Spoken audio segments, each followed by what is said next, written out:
नमस्कार, स्वागत आपका आपका शहर आपकी खबर में। मैं आपके साथ पूजा राठौर शर्मा। जम्मू कश्मीर के त्राल में गुरुवार को सुरक्षा बलों ने एक मुठभेड़ में आतंकी संगठन जैश ए मोहम्मद के जिला कमांडर आसिफ अहमद शेख, आमिर नजीर वानी और यावर अहमद भट्ट को मार गिराया। ये तीनों पहलगाम हमले के बाद जारी 14 वांछित आतंकवादियों की सूची में शामिल थे।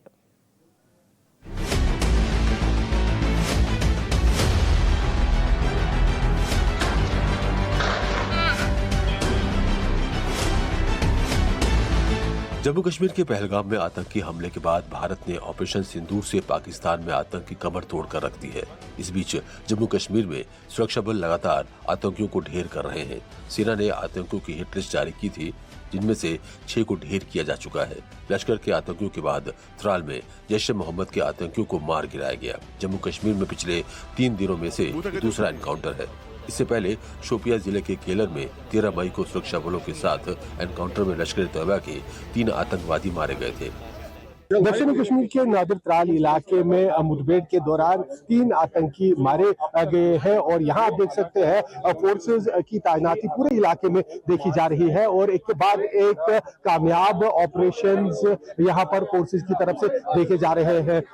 48 घंटे के भीतर 6 आतंकी यहाँ पर मारे जा चुके हैं। पहली मुठभेड़ केलर शोपिया इलाके में हुई, जहाँ पर लश्कर ए तैयबा के 3 आतंकियों को मार गिराया गया और उसके बाद आज नादिर त्राल इलाके में एक और मुठभेड़ देखने को मिली, जिसमें जैश ए मोहम्मद से जुड़े 3 आतंकी मारे गए, जिसमें से बताया जा रहा है कि एक आसिफ शेख है जो वो आतंकी है जिसका नाम पहलगाम आतंकी हमले के दौरान पूछताछ में सामने आया था कि उसने आतंकी जो पहलगाम बैसरन में हमलावर थे उन्हें किसी तरह की मदद पहुंचाई हो। हालांकि अभी जांच का विषय है, इसको लेकर अभी भी लगातार जांच हो रही है, लेकिन फोर्सेस के लिए काफी अहम कामयाबी ऑपरेशन सिंदूर के बाद एक 2 मुठभेड़ों के दौरान 6 आतंकी मारे जा चुके हैं, जिसमें से आज 3 आतंकी यहाँ नादिर त्राल इलाके में फोर्सेस के साथ मुठभेड़ के दौरान मारे गए। वहीं गुरुवार को त्राल के नादेर इलाके में हुई मुठभेड़ में सुरक्षा बलों को बड़ी कामयाबी हाथ लगी है। सुरक्षा बलों ने 3 आतंकवादी को मार गिराया है। कश्मीर रेंज के पुलिस महानिरीक्षक ने तीनों आतंकियों के मारे जाने की पुष्टि की है। नादेर में मारे गए आतंकवादियों की पहचान आसिफ अहमद शेख, आमिर नजीर वानी और यावर अहमद भट्ट के रूप में हुई है। इनके पास से 3 AK सीरीज राइफलें, 12 मैगजीन, 3 ग्रेनेड और कई अन्य युद्ध सामग्री बरामद की गई है। Regarding the movement of terrorists, according that the area was cordoned off, and after that a fierce gun battle started between terrorists and the security forces. Some body of terrorists which are neutralized is sighted.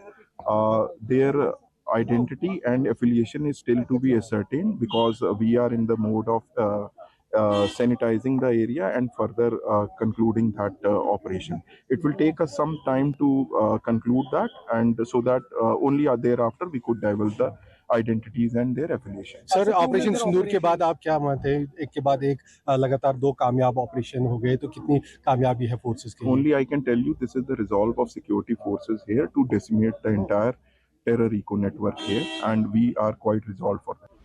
Tral में मारे गए एक आतंकी आमिर नजीर वानी का आखिरी video भी सामने आया है, जिसमें वो अपनी बहन से बात कर रहा है।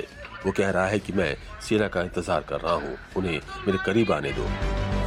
पहलगाम आतंकी हमले के बाद सेना ने 14 आतंकियों की जो हिट लिस्ट तैयार की थी, उनमें से 6 आतंकियों को ढेर किया जा चुका है। ये स्थानीय आतंकी एक तरह से पाकिस्तानी दहशतगर्दों के मददगार हैं, जो उन्हें स्थानीय स्तर पर सपोर्ट और लॉजिस्टिक सहायता देते हैं।